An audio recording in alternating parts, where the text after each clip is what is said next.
So today we are going to start practicing by drawing multiples of our very basic cube in 1-point perspective.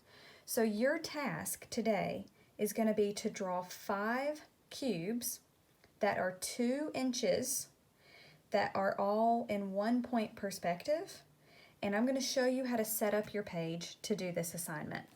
So we get much better by practicing things over and over again, and this is what this project is meant to be today, is just a good way for you to practice. For one, to just sort of memorize those steps, that way you can get really good at doing it really fast, and to work on your craftsmanship, and just to help you learn the steps in that process and be able to see it for yourself. Learning to do things step by step is great, but I want you guys to be able to do things on your own in linear perspective. So open your sketchbook up to a new blank page where it is in landscape mode. It should be wider than it is tall. Don't work with your sketchbook straight up and down like this, but turn it to the side. Now the next thing that you're going to do is set up your name in the top right hand corner. And then you're going to title this page 1-point perspective boxes.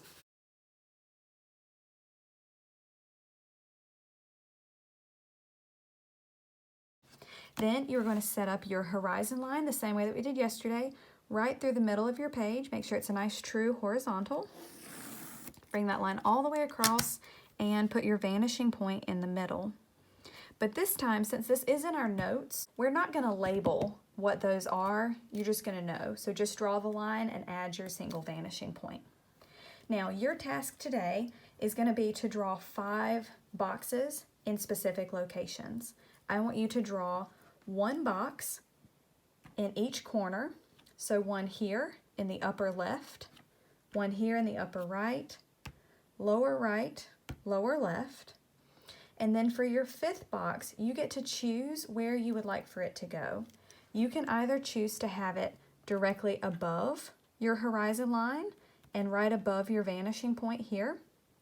You can choose to have it directly below here, or you can choose to have it overlap in the middle here.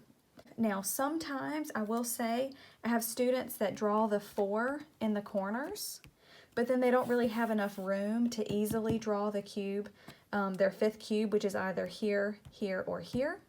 So if that happens to you, you are welcome to flip your paper over to the back side, draw in a new horizon line and vanishing point, and just draw that 1 cube on the back. And then you would just photograph the front page and the back page, and that's totally fine.